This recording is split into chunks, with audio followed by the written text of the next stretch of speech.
तर नमस्कार मित्रांनो, समजताना समजलंच पाहिजे. तर आपण आहोत टी कोड 1122 चॅनल.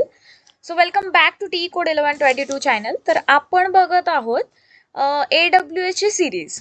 तर मागच्या व्हिडिओमध्ये मी तुम्हाला समजून सांगितलं होतं की what is cloud computing and what is AWS. तर आपण स्क्रॅचपासून फाउंडेशनपासून हे समजून घेतलेलं आहे की व्हॉट इज AWS आणि what is cloud computing. Cloud computing कशाला म्हणतात आणि AWS म्हणजे काय? तर AWS म्हणजे काय? तर AWS हे Amazon वेब सर्व्हिसेस आहे जे क्लाउड प्रोव्हायडर आहे. ठीक आहे, क्लाउडच्या सर्व्हिसेस ते प्रोव्हाइड करतं. तर आज आपण AWSचं अकाउंट कसं काढायचं हे आपण बघणार आहेत. तर मी तुम्हाला इथे माझ्या सिस्टमवरती मी तुम्हाला दाखवते की AWSचं फ्री टायरचं अकाउंट कसं काढायचं. आता AWS काय करतं, AWS आपल्याला फ्री टायरचं अकाउंट 1 वर्षासाठी फ्रीमध्ये वापरायला देतं. याचाच अर्थ की AWSच्या कन्सोलमध्ये किंवा AWSच्या अकाउंटमध्ये ज्या ज्या सर्व्हिसेस आहेत ते आपल्याला फ्रीमध्ये यूज करण्यासाठी लर्निंग पर्पजसाठी AWS आपल्याला प्रोव्हाइड करतं. पण याचा अर्थ असा नाही की AWS मधल्या सगळ्या सर्व्हिसेस आपल्याला फ्रीमध्ये भेटतात. तर काही काही फक्त सर्व्हिसेस आपल्याला फ्री टायरमध्ये इलिजिबल असतात. सो मेक शुअर की तुम्ही जेव्हा AWSचं अकाउंट काढलं आणि त्यानंतर तुम्ही सर्व्हिसेस त्यांच्या यूज करायला घेतल्या तर तिथे लक्ष द्या की कुठली सर्व्हिस फ्री टायरमध्ये आहे किंवा कुठलं आपण यूज करू शकतो. तेवढ्याच फक्त तुम्हाला यूज करायच्यात. अदरवाईज तुम्हाला बिल पेड करावं लागेल. AWS चार्ज करतं जर तुम्ही त्यांच्या सर्व्हिसेस जास्त प्रमाणात यूज केला तर. सो त्याचा मेक शुअर की त्याचा क्रायटेरिया तुम्ही बघून घ्याल आणि व्यवस्थितरित्या हँडल कराल. So this is the console. हे पूर्णपणे कन्सोल आहे आणि याच्यावरती आहे ना ही ॲमेझॉनची वेबसाईट मी खोलली आहे. तर याच्यावरती आपल्याला क्रिएट अकाउंट यावर क्लिक करायचं आहे. जर तुम्ही न्यू असाल, जर तुमचं AWSचं अकाउंट ऑलरेडी नाही आहे तर तुम्ही क्रिएट अकाउंटवर करायचं. जर तुम्ही ऑलरेडी अकाउंट काढले तर साइन इन टू कन्सोल याच्यावरती क्लिक करायचं आहे. तर आपण आत्ता सध्या क्रिएट अकाउंटवर क्लिक करणार आहोत आणि क्रिएट अकाउंटवरती क्लिक केल्यानंतर मित्रांनो तुम्हाला इथे दिसतंय की sign up for the AWS. आता AWSला आपण साइन अप करतोय आणि आपल्याला कन्सोल म्हणजे AWSचा अकाउंट काढायचं आहे. सो इथे आपल्याला रूट ईमेल, आपला जो ईमेल ॲड्रेस आहे तो आपल्याला द्यायचा आहे. तर माझ्या केसमध्ये मी देते. त्यानंतर इथे आपल्याला नाव टाकायचं आहे आणि व्हेरीफाय करायचं आहे ईमेल. त्यानंतर व्हेरीफाय केल्यानंतर तुम्हाला काय म्हणेल की confirm you making sure you are secure. It's what we do. We send an email with the verification code bhumikasatputhe@gmail.com. Enter it below the confirm your email address. तर आपण काय करूयात, यांनी ईमेल पाठवला असेल तर ईमेलवरती हा कोड जो आहे तो आपल्याला व्हेरिफिकेशन करायचा आहे. ठीक आहे, तर आपण हा कोड व्हेरिफिकेशनसाठी इथे द्यायचा आहे आणि इथे पेस्ट करायचा आहे. त्यानंतर हा म्हणतोय create your password. It's you. Your email address has been successfully verified. Your password provides you with the sign in access to the AWS, so it's important we get it right. ठीक आहे, आता आपल्याला काय करायचं आहे, इथे password टाकायचे. Password तुम्ही देऊ शकता तुमच्या मनाने, फक्त हे जे क्रायटेरिया आहे तो बसला पाहिजे. ठीक आहे, तर मी देते माझ्या केसमध्ये पासवर्ड. तुम्ही तुमच्या केसमध्ये द्या, तुम्हाला जो वाटतोय तो पासवर्ड देऊ शकतात. ठीक आहे, त्यानंतर कंटिन्यू. आता स्टेप 1 वर आहोत आपण. आपल्याला 5 स्टेप करायच्यात. खूप इझी आहे मित्रांनो, आजच तुम्ही हे काढलं पाहिजे. ठीक आहे, त्यानंतर पब्लिकली नो, म्हणजे हा पासवर्ड मी खूप ठिकाणी यूज केलेला आहे असं तो म्हणतोय. सो आपल्याला थोडासा स्ट्रॉंग पासवर्ड द्यावा लागेल. सो मी दुसरा पासवर्ड देते.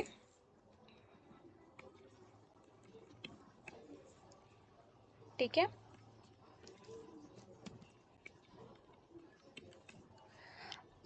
कंटिन्यूवर क्लिक करायचं. त्यानंतर तुमचं काय होईल, नेक्स्ट स्टेपला आपण जाऊ शकतो. आता इथे बघा मित्रांनो, इथे तुम्हाला काय दिसतंय, इथे AWS वाले म्हणताय sign up for the AWS, choose your account plan.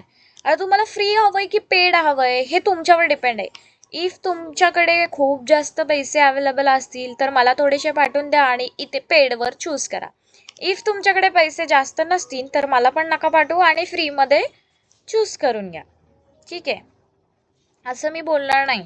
मी असं बोलणार की तुमच्याकडे जास्त पैसे असतील तर तुम्ही पेडवाला घ्या आणि मला पण पैसे पाठवा, आणि तुमच्याकडे जास्त पैसे नसतील तर तुम्ही फ्रीवाला घ्या पण मला पैसे पाठवा. तर चूज युअर फ्री प्लॅन याच्यावर क्लिक करायचं आणि त्याच्यानंतर तुम्हाला हे कुठेतरी दुसऱ्या पेजवर घेऊन जाईल. आता इथे मित्रांनो आपल्याला दुसरी स्टेप कंटिन्यू करायची आहे. तर इथे काय म्हणतंय आपल्याला, तो काय करणार आहे, $100 क्रेडिटमध्ये देणार आहे. म्हणजे तुम्ही कुठलीही जी फ्री नाही आहे ती सर्व्हिस पण वापरू शकतात, पण तुमचं बिल येणार पण ते $100 कटून जाणार. त्याच्यामुळे आपल्याला $100 हे फ्रीमध्ये भेटत आहे. म्हणजे आपण AWSचं अकाउंट काढल्यानंतर आपण $100 श्रीमंत होणार आहोत. हे आपल्या क्रेडिट्समध्ये जमा होणार आहे $100 जेव्हा आपण अकाउंट काढणार आहे. ठीक आहे, तर इथे काय म्हणतंय, कॉन्टॅक्ट इन्फॉर्मेशन, फुल नेम प्रोव्हाइड करायचं आहे तुम्ही मित्रांनो. फुल नेम प्रोव्हाइड केल्यानंतर ऑर्गनायझेशन नेम ऑप्शनल असणार आहे, तिथे काही गरज नाही आहे. त्यानंतर इथे तुमची कंट्री टाकायची की तुम्ही कुठल्या कंट्रीमधून बिलॉंग करतात. मी इंडियामधून बिलॉंग करते, सो माझ्या केसमध्ये इंडियामधून मी बिलॉंग करते, सो मी इंडिया टाकते. ठीक आहे, त्यानंतर नंबर, इथे आपल्याला नंबर टाकायचा आहे.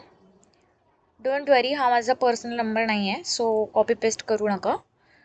त्यानंतर इथे आहे कंट्री आणि रिजन. कंट्री मी इंडिया टाकणार कारण की मी इंडियामध्ये राहते. आणि ॲड्रेस टाकायचा आहे तुमचा सीताराज पार्क. त्यानंतर सिटी टाकायची आहे, सिटी टाकायची पुणे, स्टेट टाकायचं आहे महाराष्ट्र आणि पोस्टल कोड तुमचा जो पिन कोड आहे तो टाकायचा आहे मित्रांनो.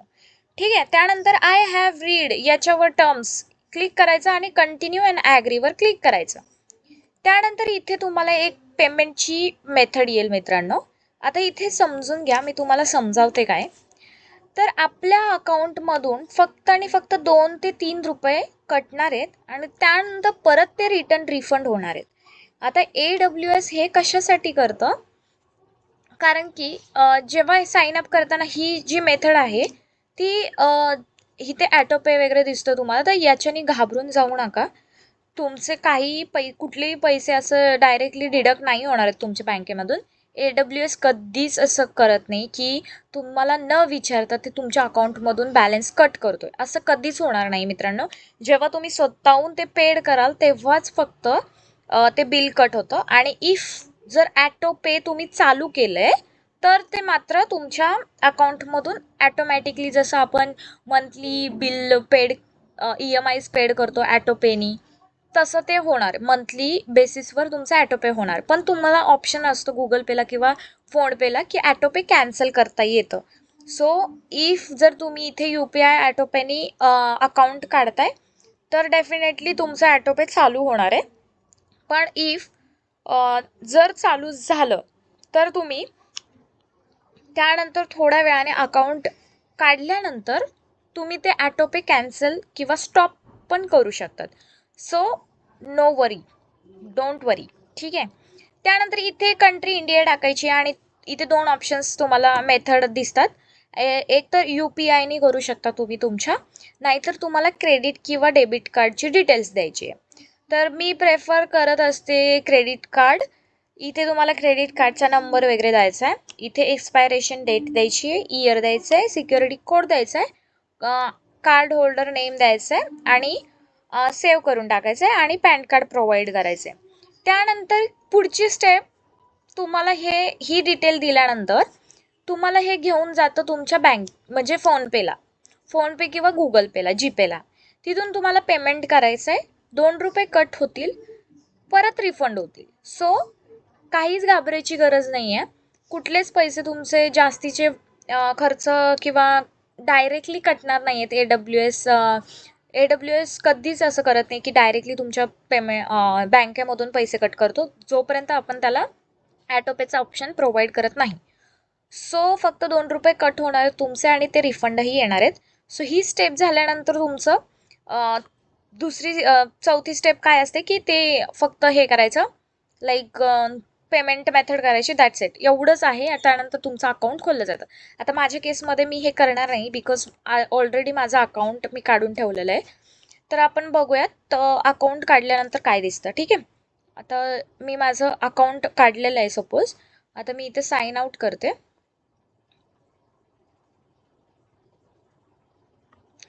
आणि आता मला काय करायचं आहे, आता हे कॅशमध्ये असेल मे बी, तर इथे मला आहे ना साइन इन टू कन्सोल करायचं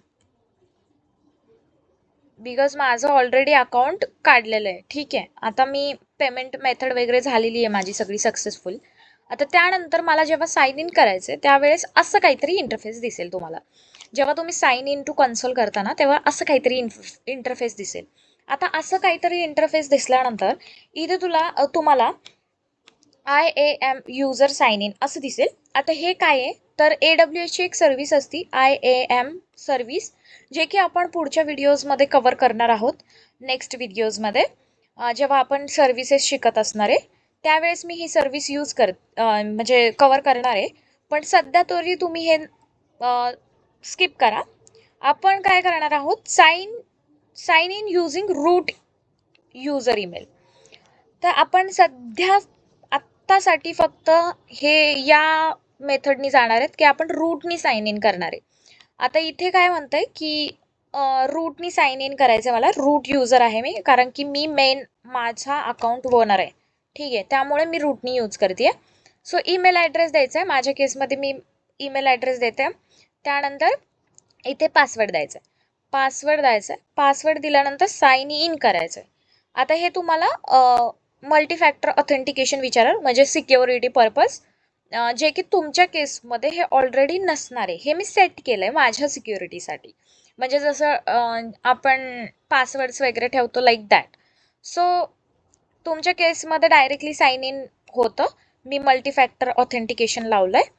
सो मी माझ्या केसमध्ये हे यूज करून साइन इन करते कन्सोलला. ठीक आहे, त्यानंतर साइन इन केल्यानंतर मित्रांनो तुम्हाला असं इंटरफेस दिसेल. आता ह्या सगळ्या गोष्टी काय आहेत हे आपण स्टेप बाय स्टेप समजून घेऊया आणि या कन्सोलवरती खेळायला चालू करूया. जोपर्यंत तुम्ही ह्या कन्सोलवरती खेळत नाही, जोपर्यंत तुम्हाला या सगळ्या गोष्टी समजत नाही, तोपर्यंत तुम्हाला काही फेमिलियर वाटणार नाही.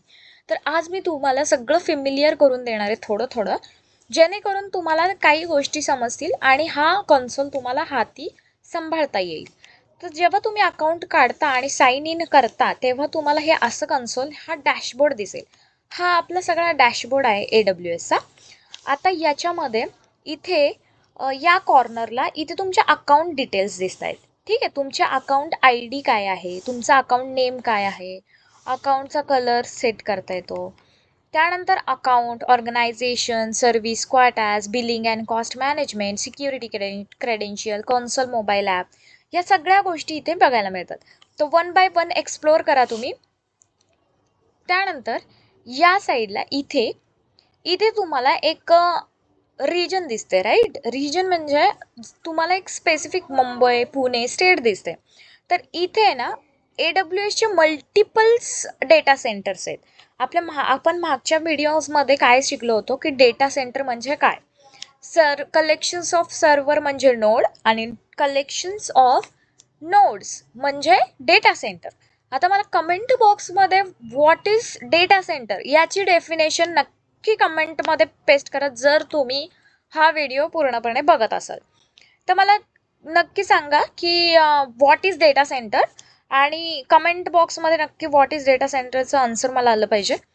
सो इथे काय आहे की मल्टिपल लोकेशन्सला AWSने काय केलं आहे, डेटा सेंटर्स केलेत. आता हे कशासाठी केलं आहे, कारण की जर सपोज माझं वेगवेगळ्या कंट्रीजमध्ये हे डेटा सेंटर आहे आणि डेटा सेंटर सगळ्या कंट्रीजमध्ये, आता सपोज इंडिया एक कंट्री आहे तर इंडियामध्ये पण त्यांनी काय केले 3 ते 4 डेटा सेंटर्स त्यांचे ठेवलेत.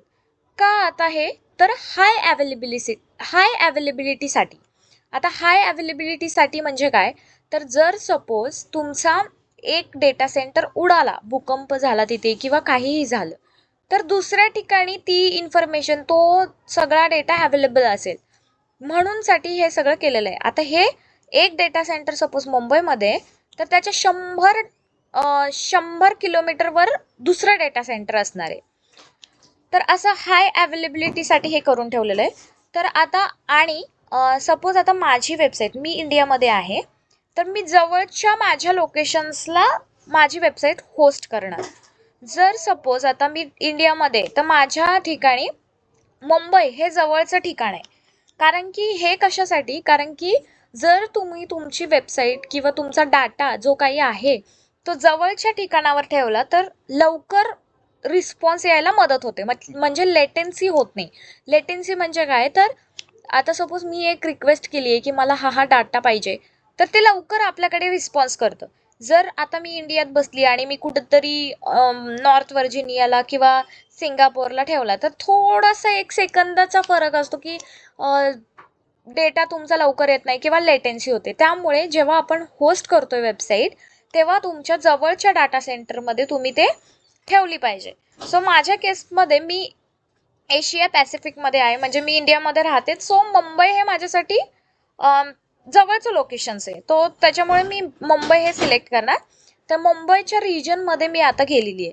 तर मुंबईचं रिजन मी इंडियाचं रिजन घेतलं आहे आणि मुंबई हे माझं ठिकाण आहे. ठीक आहे. त्यानंतर इथे तुम्हाला हे समजलं, इथे तुम्ही मल्टिपल लोकेशन्सला जाऊ शकता. जसं मला कॅलिफोर्नियाला माझं वेबसाईट होस्ट करायची आहे, तर मी तिथे जाणार. त्यानंतर नॉर्थ व्हर्जिनियाला करायचं तर नॉर्थ व्हर्जिनियामध्ये करणार.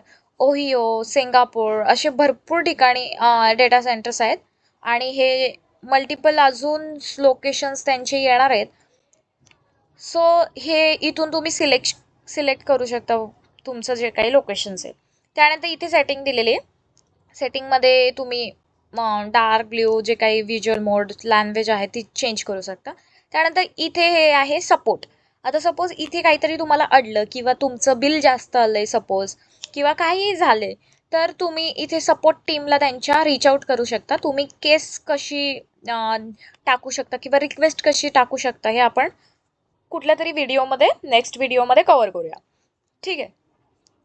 तर इथे सपोर्ट म्हणजे त्यांच्या सपोर्ट टीमला तुम्ही कॉन्टॅक्ट करू शकता. इथे नोटिफिकेशन दिसते तुम्हाला आणि इथे क्लाउड शेल आहे. सो हे क्लाउड शेल आहे ते म्हणजे आता लक्ष देऊ नका, सो स्किप दॅट. इथे तुम्हाला रिसेंटली व्हिजिटेडचा डॅशबोर्ड दिसतो. आता ज्या सर्व्हिसेस तुम्ही रिसेंटली व्ह्यू केल्यात, म्हणजे ज्या सर्व्हिसेसवर तुम्ही आत्ता लवकरात म्हणजे काही मिनिटांपूर्वी, काही सेकंदापूर्वी किंवा काही दिवसांपूर्वी व्हिजिट केलेलं आहे, त्या सर्व्हिसेस इथे लिस्ट डाऊन होतात. ठीक आहे. जर तुम्हाला व्ह्यू ऑल सर्व्हिसेस करायचे, तुम्हाला सगळ्या सर्व्हिसेस बघायच्या, तर इथे क्लिक करायचं. इथे तुम्हाला मल्टिपल 200च्या वरती सर्व्हिसेस दिसतील.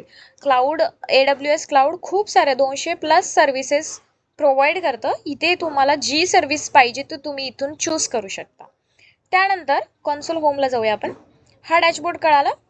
इथे तुम्हाला ॲप्लिकेशन्स वगैरे दिसते, रिजन दिसतंय किंवा तुमचं काय ॲप्लिकेशन्स आहेत क्रिएट झालेलं ते दिसतंय. त्यानंतर इथे तुम्हाला वेलकम टू AWS, इथे तुम्हाला सगळे डॉक्युमेंटेशन दिसतील की जर तुम्हाला काही डॉक्युमेंटेशन पाहिजे तर इथून तुम्ही जाऊ शकतात. त्यानंतर AWS हेल्थ इथे दिसते आणि इथे कॉस्ट युसेज दिसतो. तुमचं किती बिल आलं आहे किंवा करंट मंथचं तुमचं किती बिल झालं आहे, किती तुम्ही यूज केलं आहे. आता मला बिल आलं आहे किती, $8.92 आलं आहे. तर मला हे पेड करावं लागणार नाही आहे बिकॉज माझ्याकडे क्रेडिटमध्ये $100 क्रेडिट आहेत. त्यामुळे ऑलरेडी माझ्याकडे क्रेडिट्स आहेत, त्यामुळे मला त्याची शंका नाही आहे. सो हे तुम्हाला डॅशबोर्ड कळालं. त्यानंतर इथे तुम्ही सर्च करू शकता. जर तुम्हाला S3ची सर्व्हिस हवी तर तुम्ही S3 असं सर्च करून इथलं जाऊ शकतात. ठीक आहे. त्यानंतर इथे तुम्हाला असं काहीतरी दिसेल, कन्सोल होम, EC2, S3, म्हणजे हे रिसेंटली सर्व्हिसेस आहे. आणि कन्सोल होमला जायचं असेल तर इथे क्लिक करायचं. ठीक आहे.